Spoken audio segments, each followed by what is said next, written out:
공교롭게도 오늘은 남성교회 총회를 하는 날이죠. 예, 어제 남성교회 단체 카톡방에 올라온 내용을 보면서 참 한 해 동안 정말 수고를 많이 하셨구나 하는 생각들을 했습니다.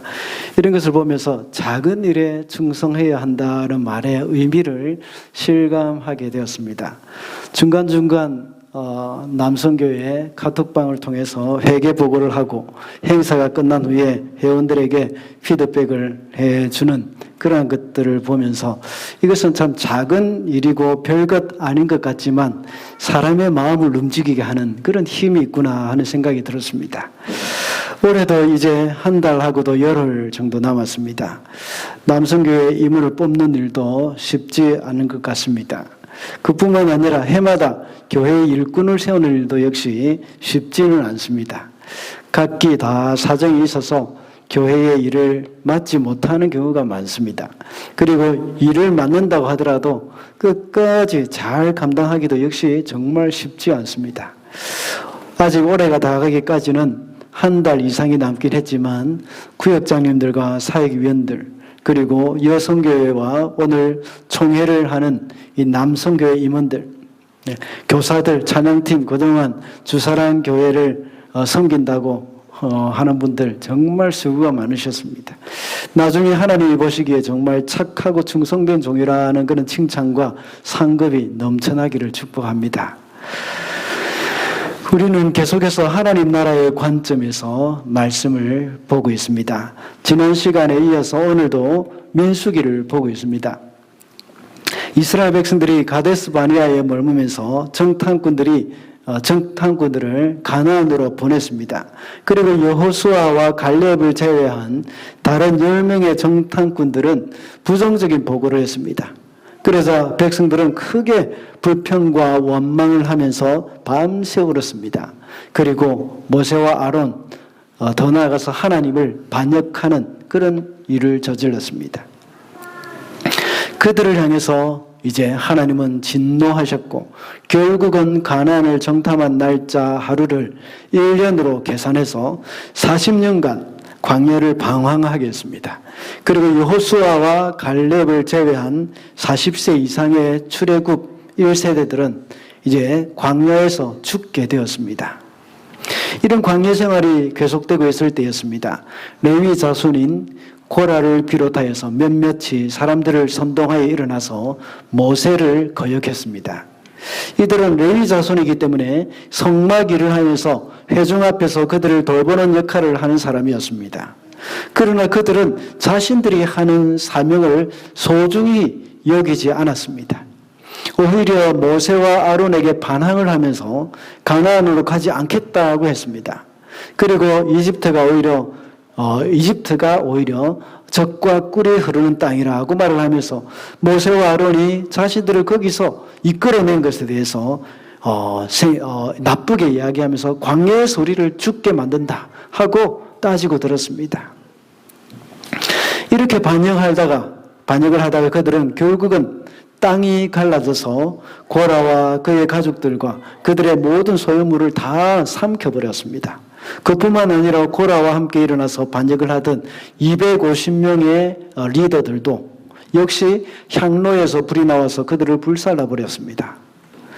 이 일을 주동했던 고라와 다단과 아비람, 이 사람은 하나님이 자신에게 주신 일을 소중히 여기지 않았고 더 나아가서 모세와 아론의 역할을 탐하였던 것입니다. 이렇게 백성들이 반역을 할 때 모세는 어떻게 했습니까? 하나님께 엎드렸고 모든 판단을 하나님께 맡겼습니다.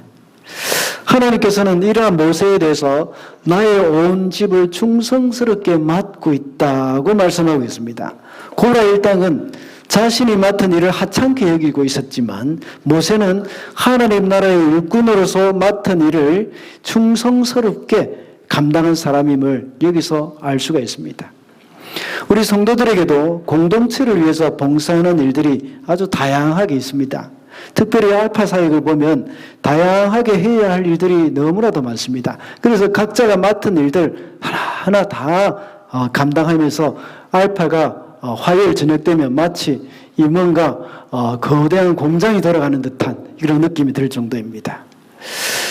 이 일들을 각자가 맡은 일이 아무리 작은 일이라고 하더라도 충성스럽게 감당하고 있는 것을 볼 때에 하나님이 정말 기뻐하실 것이라는 생각을 하게 됩니다. 지난주에 제가 일부 예배 때도 말씀을 드린 적이 있습니다. 생명을 구하는 일에는 모든 성도들이 함께 해야 합니다. 비록 게스트가 한 명만 온다고 하더라도 그 한 사람을 위해서 모든 성도가 함께 힘을 모아야 하고 함께 섬겨야 합니다. 그래서 여러분들 중에서는 같이 하지 못하더라도 생각날 때마다 그 알파 사역을 위해서 기도해 주셔야 합니다. 영혼 구원을 하는 일에는 크고 작은 일이 없습니다. 그리고 우리 주사랑 공동체를 위해서 하고 있는 일도 역시 크고 작은 일이 없습니다. 모두가 동일하게 소중한 일이라는 사실, 그것을 명심하고 맡은 일에 충성해야 하겠습니다. 그래서 오늘은 하나님 나라에 충성된 자라는 제목으로 말씀을 살펴보겠습니다. 첫째로 하나님 나라에 충성된 자는 기도의 사람입니다. 4절 말씀을 보겠습니다. 모세가 이 말을 듣고 땅에 엎드려 기도하고 나서라고 기록하고 있습니다. 모세가 어떤 일을 들었습니까? 그 내용이 3절에 나와 있습니다. 당신들은 분에 넘치는 일을 하고 있어.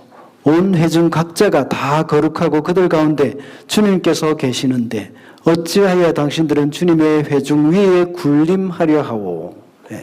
이 말은 모세가 자기들의 리더라는 사실, 자신들의 지도자라는 사실을 아주 인정하기 싫어하는 마음입니다. 모세가 우리의 리더인 것이 싫은 것입니다. 그래서 고라와 다단과 아비람이 모세에게 와서 이런 말을 했던 것입니다. 이 말을 들은 모세는 하나님께 엎드려 기도했다고 말씀하고 있습니다. 모세가 이렇게 하나님께 엎드리는 일은 이번이 처음이 아니었죠. 민수기 14장 5절에 보면 지난 시간에 우리가 일부 예배 때 살펴봤는데요. 가데스 바네아 사건 때에 이스라엘 사람들이 반발할 때에 모세는 하나님께 엎드렸다고 기록하고 있습니다. 이 사건뿐만 아닙니다. 모세는 어려운 사건이 일어날 때마다 하나님께 엎드렸습니다. 그 하나님께 기도했던 것입니다. 모세는 이스라엘 민족의 지도자로서 그의 사명을 감당함에 있어서 항상 기도로 감당했습니다. 이렇게 기도의 사람이 모세를 가리켜 하나님은 나의 온 집을 충성스럽게 맡고 있다 하고 민수기 12장 7절에서 말씀을 하고 있습니다. 하나님의 일을 하는 사람은 기도의 사람이 되어야 합니다. 물론 일꾼은 열심히 일을 하고 맡은 일을 감당해 나감에 있어서 게을리해서는 안 됩니다. 맡은 일도 부지런히 해야 하지만 기도하는 일에 게을리하는 사람은 하나님의 일을 성공적으로 할 수가 없습니다. 모세의 후계자인 여호수아도 역시 기도의 사람이었습니다. 여호수아는 어떤 때는 모세보다 더 많이 기도했던 것을 알 수 있습니다. 출애굽기 33장 11절에 보면 모세는 진으로 돌아오나 그 수종자 눈의 아들 청년 여호수아는 회막을 떠나지 아니하니라 하고 기록하고 있습니다. 여기서 여호수아가 회막을 떠나지 않았다는 것은 거기서 기도했다는 말입니다. 출애굽기 몇몇 곳과 또 신명기에서는 여호수아를 가리켜서 모세의 종이라고 했습니다. 그리고 다시 말하자면 모세의 보좌관이라고 할 수 있습니다. 여호수아는 모세가 시내산에 올라가서 하나님께 십계명을 받을 때에 그때도 함께했습니다. 모세가 산 꼭대기에 있을 때 여호수아는 산 중턱에서 기도하고 있었던 것입니다. 모세가 어디를 가든지 함께 다니면서 모세가 하나님께 기도하는 것을 보았고 여호수아 자신도 하나님께 기도하는 사람이 되었던 것입니다. 여호수아 7장에 보면 여호수아는 아이성 전투에서 실패한 적이 있습니다. 그때도 역시 여호수아는 하나님 앞에 엎드려 기도했습니다. 이렇게 여호수아가 기도할 때에 하나님께서는 그들이 아이성 전투에서 실패한 이유를 말씀해 주셨습니다. 이후로 다시 아이성을 정복하게 되었습니다. 그리고 여호수아는 백성들을 이끌고 가나안 정복 전쟁을 성공적으로 이루었던 것입니다. 이렇게 하나님의 나라에 충성된 사람은 기도의 사람이라는 것임을 우리가 잊어서는 안 되겠습니다. 성경에 나오는 모든 사람들, 하나님의 주신 사명을 감당해 나갔던 사람들은 기도의 사람이었습니다. 기도의 중요성을 이야기할 때 우리는 다니엘을 뺄 수가 없습니다. 다리오 왕 외에는 누구에게도 기도해서는 안 된다고 했고, 만약 그 조서를 어길 경우에는 사자굴에 던져 넣겠다고 했습니다. 다니엘은 다리오 왕의 조서를 알고도 하루에 3번씩 예루살렘을 향해서 창문을 열어놓고 하나님 앞에 기도했습니다. 그러다가 결국은 사자굴에 들어가게 되었죠. 그러나 하나님이 그를 지켜두셔서 사자를 막아두셨습니다. 사자의 입을 막아두셔서 다니엘을 해치지 못하게 했습니다. 그리고 오히려 이런 음모를 꾸민 다니엘의 대적들이 사자밥이 되었고, 다리오 왕은 온 바벨론에 조서를 내려서 하나님을 섬겨라 하고 선포를 했습니다. 그리고 하나님은 지극히 높으신 분이시고 모든 민족에게 찬양을 받으실 분이시다 하고 조서를 내렸습니다. 다니엘서는 우리의 믿음의 후손들을 위해서 아무리 강조해도 지나치지 않는 그런 성경입니다. 그래서 제가 자주 다니엘서를 언급을 참 많이 합니다. 다니엘은 예루살렘이 멸망해서 바벨론으로 모든 사람들이 잡혀갔지만 그곳 바벨론에서 다니엘은 하나님의 위대하심을 드러낸 사람입니다. 예루살렘이 망했기 때문에 하나님은 무능하다고 생각을 할 수도 있습니다. 그리고 하나님도 역시 바벨론의 군사력 앞에서는 어찌할 수 없다고 생각할 수도 있습니다. 그러나 하나님은 예루살렘의 멸망으로 인하여서 온 세상에 하나님이라는 사실을 드러내셨던 분이십니다. 이스라엘 백성들이 자기들만 꽉 이렇게 묶여서 자기들 안에서만 하나님을 섬기고 다른 곳에, 다른 이방인들에게 하나님을 선포하지 않았기 때문에 하나님은 예루살렘 사람들을 흩으셨습니다. 그래서 온 전 세계로 흩어지게 만드셔서 그곳에서 하나님의 영광을 드러내게 만드신 것입니다.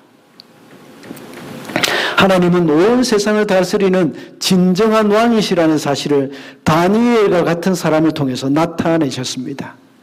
다니엘은 바벨론이라는 나라의 총리로 일을 했지만 사실은 바벨론이 아니라 하나님 나라에 충성된 일꾼이었던 것입니다. 그 일을 충성되게 감당하기 위해서 다니엘은 어떤 협박에도 이 기도를 쉬지 않았던 사람이었습니다. 사단은 기도의 힘을 알고 있습니다. 어찌 보면 사단은 우리보다 더 기도가 얼마나 강력한지 잘 알고 있는 것 같습니다. 그래서 기도를 하지 못하게 막고 있습니다. 다니엘이 하루에 3번 기도하는 것을 사단은 눈뜨고 볼 수가 없었습니다. 그래서 다니엘을 시기하는 다른 신하들을 통해서 조서를 내리게 하고 다니엘의 기도를 막아보려고 했던 것입니다. 언젠가 한번 말씀드린 적이 있지만 또다시 말씀드립니다.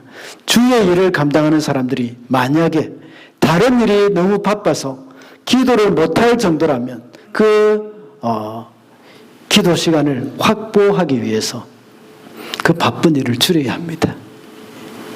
하나님 나라에 충성된 사람은 기도하는 일을 최우선으로 삼아야 합니다. 지난 한 해를 되돌아보시기 바랍니다. 주님의 일을 감당해 나가는데 기도로 감당했는지 아니면 자신의 힘으로 감당했는지 생각을 해봐야 합니다. 그리고 내년에 또다시 하나님의 일을, 하나님 나라를 위해서 일을 할 때에도 무엇보다 기도가 우선되어야 한다는 것을 잊어서는 안 되겠습니다. 기도할 때에 하나님께서 모든 어려움을 헤쳐나갈 수 있는 힘을 주셨고 하나님이 직접 그 어려운 문제들을 기도할 때에 다 해결해 주셨습니다. 그리고 기도할 때에 지혜도 주십니다.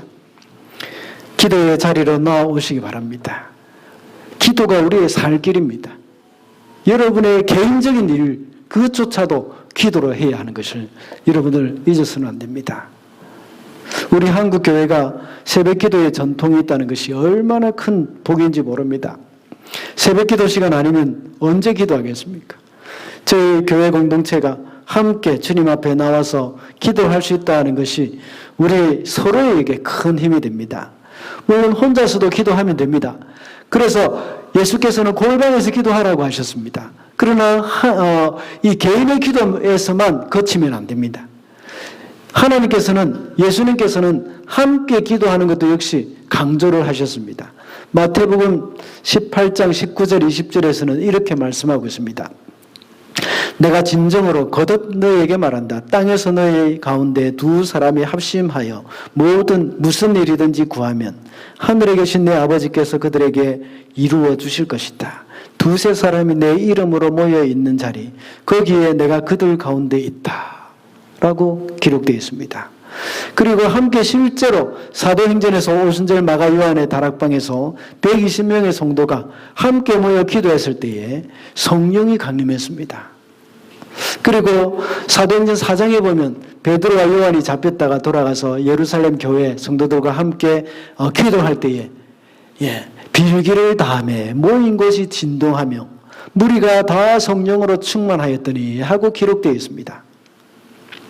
사무엘 시대나 여호사밧 시대, 요시야 시대, 에스라, 느헤미야 성경 곳곳에 보면 큰 부흥이 일어났던 일이 있는데 그때마다 모여서 함께 기도할 때였습니다.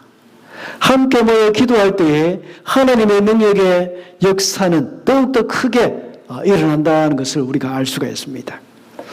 그러므로 우리가 하나님의 나라를 위해서 일을 할 때도 역시 기도로 감당해야 합니다. 기도할 때도 역시 함께 모여서 기도하는 그 기도, 그것이 더 힘이 있다는 것을 우리가 잊어서는 안 되겠습니다. 사람이 일을 하면 사람이 일할 뿐이지만 사람이 기도하면 하나님이 일하신다는 말이 있습니다. 하나님이 맡기신 일, 우리는 기도로 감당해야 하겠습니다. 둘째로 하나님 나라에 충성된 자는 하나님의 판단에 맡깁니다. 5절 말씀입니다. 고라가 데리고 있는 모든 사람에게 이렇게 말하였다. 내일 아침에 주님께서는 누가 하나님께 속한 사람이며 누가 거룩하며 누가 그에게 가까이 나아갈 수 있는지를 알려주실 것이요. 주님께서는 친히 택하신 그 사람만을 주님께 가까이 나오게 하실 것이요. 이렇게 어려움에 직면한 모세는 엎드려서 하나님께 기도했습니다. 기도하고 나서 모세는 반역하여 일어난 그 사람들에게 말했습니다. 하나님께 속한 사람이 누구인지를 하나님께서 모든 것을 판단하시도록 맡기자는 것입니다. 고라 일당이 모세와 아론에게 와서 걸고 넘어진 것이 무엇입니까? 거룩함의 문제입니다. 이 3절에 보면 온 회중 각자가 다 거룩하다고 기록되어 있습니다. 고라 일당이 이렇게 말하는 이유가 무엇일까요? 모세와 아론을 판단했기 때문입니다. 특별히 그들은 아론의 자리를 탐내고 있었습니다. 그래서 아론에 대한 판단이 그들에게는 컸습니다. 그래서 자기들이 제사장이 되려고 하는 것입니다. 아론에게 어떤 일이 있었습니까? 출애굽한 후에 시내산에서 모세가 하나님께 율법을 받을 때였습니다. 오랜 시간 동안 모세가 산에서 내려오지 않자 백성들은 불안하기 시작했습니다. 그래서 아론에게 찾아가서 항의를 했습니다. 그때 아론은 우상을 만들어서 이것이 하나님이라고 이렇게 말하면서 백성들이 시험에 들게 만들었습니다. 그래서 많은 사람들이 어떻게 됐습니까? 죽음에 이르게 됐죠. 그뿐만 아닙니다. 레위기 10장과 민수기 3장에 보면 아론의 두 아들 나답과 아비후의 이야기가 나옵니다. 두 아들이 시내산에 있을 때에 다른 불을 향로에 담아서 하나님께 드리다가 죽은 일이 있었죠. 그리고 또 있습니다. 민수기 12장에 보면 모세가 구스 여인을 취하였을 때에 그의 누이 미리암이 아론과 함께 모세를 비방했습니다. 그래서 미리암과 아론이 둘 다 문둥병, 나병에 걸려서 진 밖으로 쫓겨났던 그런 적도 있었습니다. 고라 일당은 이러한 아론의 약점을 가지고 거룩성을 제거했던 겁니다. 그래서 자기들이 거룩한 자라고 밝히면서 모세와 아론을 비판했던 겁니다. 특별히 아론을 향해서 이렇게 나병의 경험도 있고 백성들을 시험에 들게 한 경험도 있습니다. 거기에 더하여 자식도 제대로 교육하지 못한 자로 판단했던 것입니다. 그래서 고라 일당은 모세와 아론을 판단해서 부당하게 백성들 위에 군림하고 있다고 생각했던 것입니다. 여기에 대해서 모세와 아론은 어떻게 반응했습니까? 만약 모세와 아론도 역시 고라 일당과 같이 상대방을 자신의 기준으로 판단했다면 아마 큰 마찰이 일어났을 것입니다. 그러나 모세와 아론은 고라 일당을 그들이 직접 판단하지 않았습니다.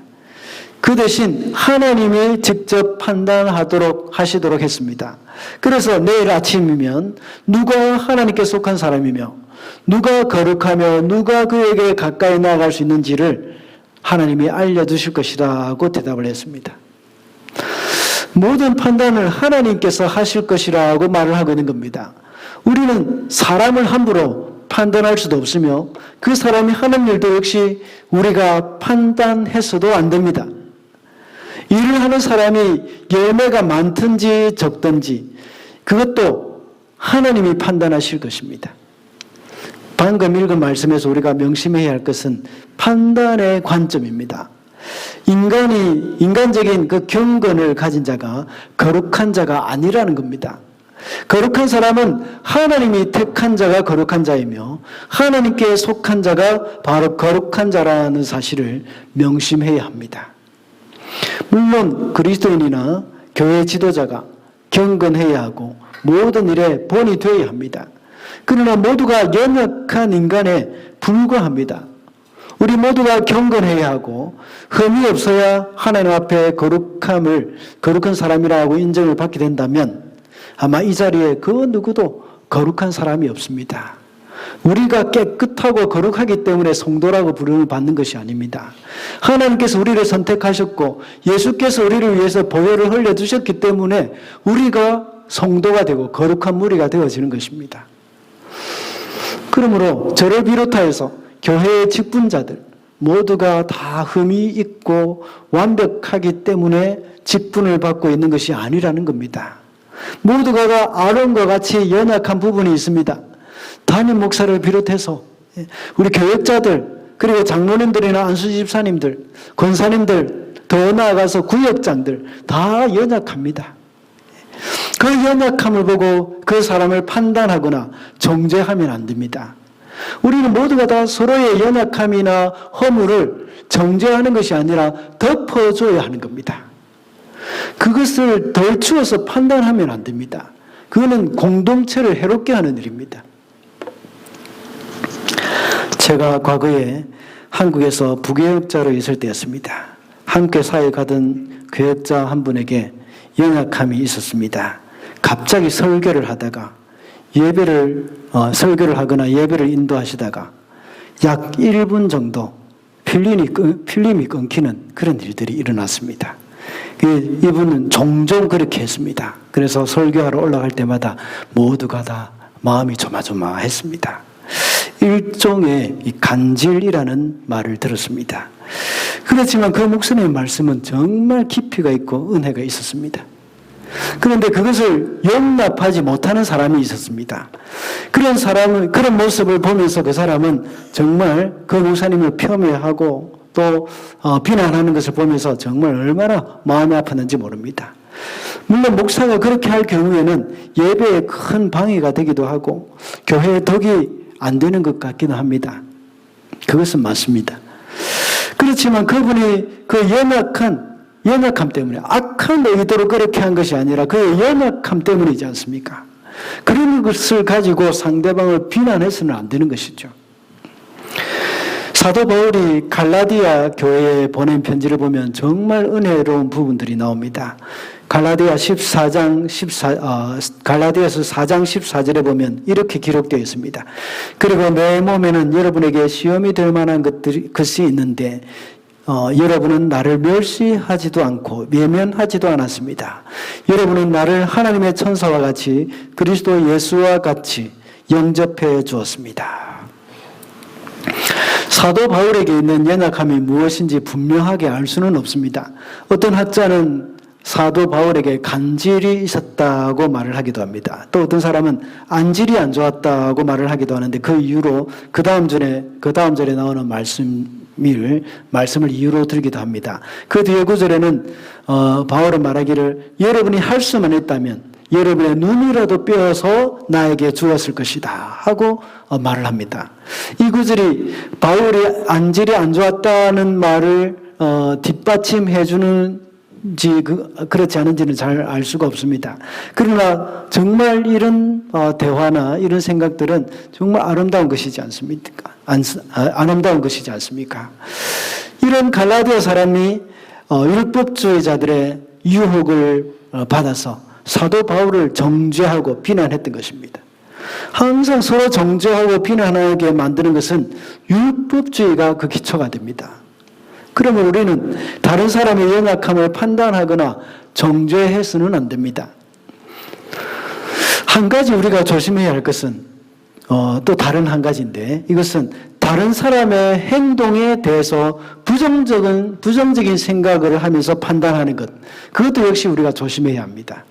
다시 말하자면 넘겨짚는다는 것입니다. 아까는 말씀드릴 때에는 다른 사람의 연약함을 판단하지 마라 하는 그런 말씀이었는데, 이번에는 다른 사람들에 대해서 부정적으로 넘겨짚어서 나쁘게 생각하는 것, 그것을 이야기하는 겁니다. 상대방이 하는 말이나 행동에 대해서 분명히 이런 나쁜 의도를 가지고 하는 말일 것이라고 생각하고 미리 정죄하는 것입니다. 상대방은 전혀 나쁜 의도가 없이 행동하거나 말을 하는데 받아들인 사람이 그것을 나쁘게 받아들이는 경향이 있습니다. 상대방의 의도를 곡해하는 것입니다. 이것은 정말 위험한 것이고 공동체를 파괴하는 것입니다. 혹시 이렇게 형제를 판단하고 형제의 허물이나 연약함이 눈에 거슬린다면 자기 스스로를, 나 자신을 돌이켜보는 그런 습관을 가져야 합니다. 혹시 나에게 그런 마음이 없는지, 내 속에는 들보가 없는지를 돌이켜봐야 합니다. 이런 말 아시죠? 본래 성질 더러운 사람 보면 못 참는다는 말. 그렇지 않습니까? 예수께서 말씀하시기를 내 속에 있는 들보를 보지 못하면서 어찌 내 형제의 눈 속에 있는 티를 보느냐 하고 말씀합니다. 이 말씀을 조금 다르게 생각을 해보면 자기 눈 속에 들보가 있는 사람은 다른 사람의 눈 속에 있는 티가 잘 보인다는 겁니다. 자기 속에 있는 연약함이나 죄성이 있기 때문에 남에게 있는 죄도 잘 보이는 겁니다. 저희 할아버지는 제가 어릴 때 자주 저에게 말씀하셨습니다. 사람은 자기 마음을 알아서 남을 의심한다고 했습니다. 자기 속에 들보가 있기 때문에 남의 눈 속에 있는 티가 잘 보인다는 말입니다. 앞서 읽은 3절의 말씀을 보면 고라의 무리들은 모세와 아론에게 회중 위에 군림한다고 말을 했습니다. 사실은 모세와 아론이 그들 위에 군림한 적은 없었습니다. 다만 그렇게 말하는 것은 그렇게 군림하고 싶어하는 고라 자신의 마음이 잘 나타나 있는 것이지 않습니까? 그런 사람은 오히려 자신이 모세와 아론의 위치에 있게 된다면 틀림없이 군림할 사람들입니다. 우리는 다른 사람들을 판단하기는 쉬워도 자기 자신 속에 있는 연약함을 보기는 어렵습니다. 그러므로 다른 사람 속에 있는 티나 다른 사람 속에 있는 연약함이 보일 때는 자신을 되돌아보는 기회가 되어야 한다는 것 기억하시기 바랍니다. 그러므로 우리 지체가 하는 행동에 대해서 판단하는 분도 역시 하나님입니다. 모든 사람들에게는 연약한 부분이 다 있습니다. 그것을 우리 인간적인 생각으로 지체의 연약함조차도 함부로 내가 판단해서는 안 되는 것이죠. 하나님 나라의 일꾼은 모든 판단을 하나님께 맡기고 우리가 할 일은 그 맡은 일에 최선을 다하는 것입니다. 마지막으로 하나님 나라에 충성된 자는 맡은 일을 소중히 여깁니다. 9절과 10절입니다. 우리 다 같이 읽어볼까요? 시작. 이스라엘의 하나님이 당신들을 이스라엘 회중 가운데서 구별하셔서 주님께서 가까이 나오게 하셨소. 그리고 주님의 성막일을 하게 하셨소. 그것뿐만 아니라 당신들을 회중 앞에 세워 그들을 돌보게 하셨소. 그런데 그것이 당신들에게 부족하단 말이요. 주님께서는 당신의 모든 동료 레위 자손을 당신과 함께 주님께로 가까이 불러내셨소. 그런데 이제 당신들은 제사장직까지도 요구하고 있소.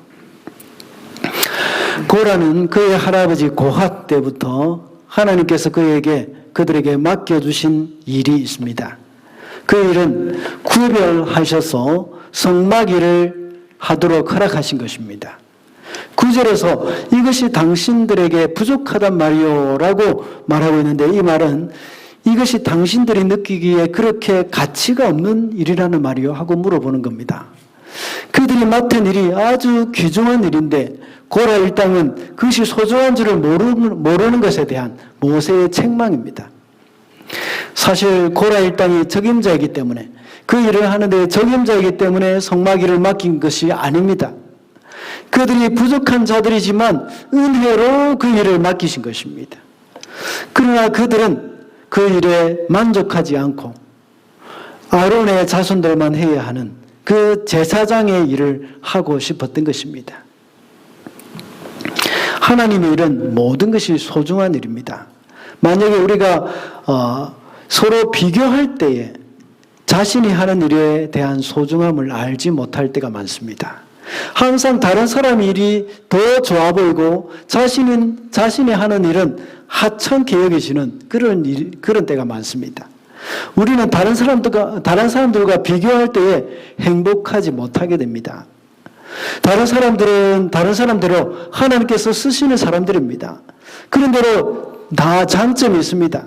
그리고 나는 나대로 장점이 있습니다.